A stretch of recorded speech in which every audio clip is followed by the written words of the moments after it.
कल यहूदी हमें कहेंगे मस्जिद अक्सा के लिए यहूदियों का मौक़िफ़ है कि ये हैकल पे बनाया गया है, तो फिर तो हम यहूदियों की बात तस्लीम कर लें, मस्जिद अक्सा का केस बिहार में किस बात को जन्म गौर करना चाहिए।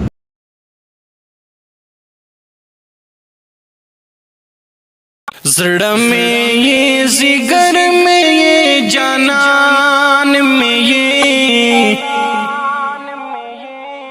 जो बात करना है हम आपको वेलकम करें, इसके अलावा कोई बात नहीं ना हम आपसे कदर कलामी हम करते ही वो आपका काम, उससे हमारा कोई सरोकार नहीं। मस्जिद के करीब आ गए ना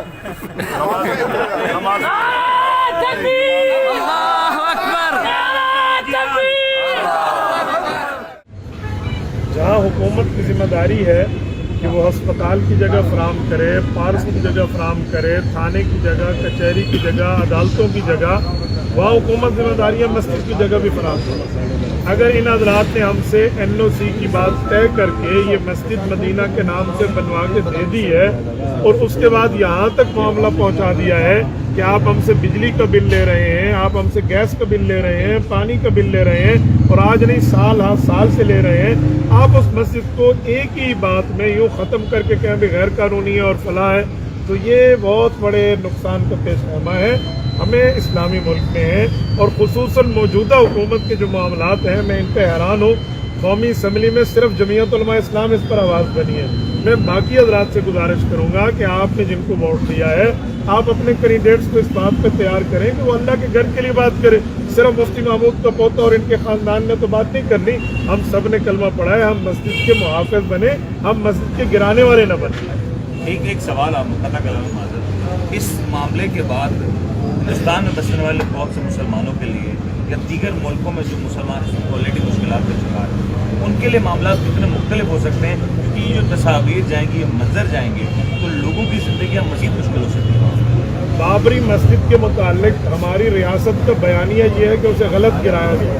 अयोध्या में इंडिया के अंदर बाबरी मस्जिद के लिए हिंदुओं का मौक़िफ़ ये है कि यहाँ पहले राम मंदिर था, उसको गिराकर मस्जिद बनाई। हमने कहा शरई तौर पे जब मस्जिद बन गई हम उसका तैवान, उसकी कीमत देने के लिए तैयार हैं। आज तक हमारा नुक्ता नज़र ये है, अगर ये मस्जिद गिरती है तो हम उस बयानिए पे हार जाएंगे। इसका माना हिंदुओं का वाक़िफ़ ठीक है, कल यहूदी हमें कहेंगे मस्जिद अक्सा के लिए यहूदियों का मौक़िफ़ है कि ये हैकल पे बनाया गया है, तो फिर तो हम यहूदियों की बात तस्लीम कर लें, मस्जिद अक्सा का केस बिहार में किस बात को जन्म गौर करना चाहिए। बहुत शुक्रिया, इंशाअल्लाह कोशिश है।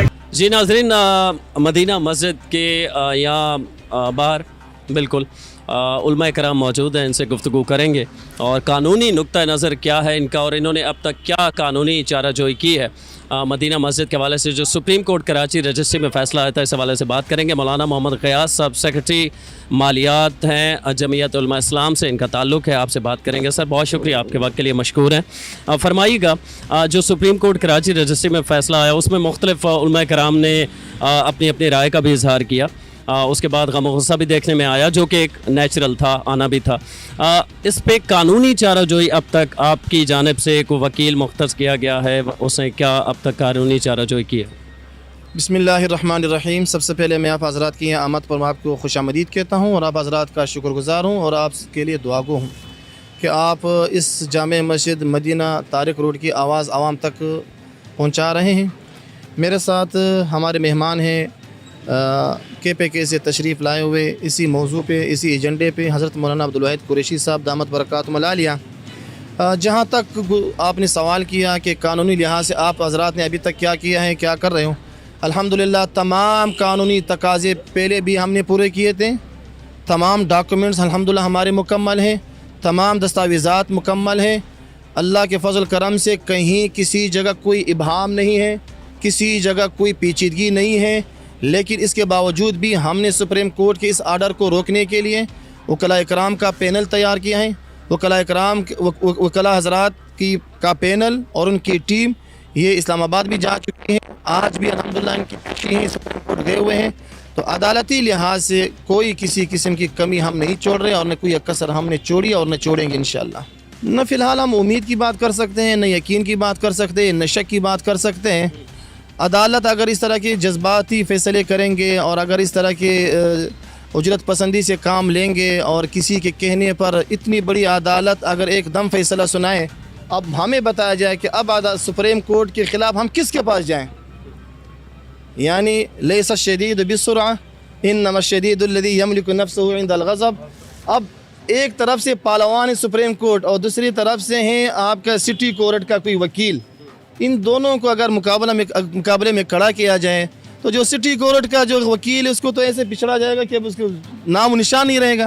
اب ہم عدالت سے گزارش کر رہے ہیں کہ آپ کے بعد آپ کے حوالے سے نظر ثانی کے لیے ہم آپ کے علاوہ کس کے پاس جائیں؟ ظاہر بات ہمارے پاس ایک ہی راستہ ہے، ہم قانونی راستے سارے پورے کر رہے ہیں اور کیے ہیں اور کریں گے انشاءاللہ، آخر تک جائیں گے قانونی لحاظ سے. ایک ہی راستہ ہمارے پاس ہے، عوامی عدالت ہے. اب عوامی عدالت میں ہم گئے ہیں، سپریم کورٹ کے تمام تقاضوں کو بھی پورا کر رہے ہیں، عوامی عدالت کو بھی ہم دیکھ رہے ہیں. اس کے بعد پھر حکمران کی ذمہ داری بنتی ہے کہ اپنے سپریم کورٹ کے حوالے سے وہ کیا فیصلہ کرتے ہیں، کیا ان کو مجبور کرتے ہیں، یہ حکمرانوں کی ذمہ داری ہے.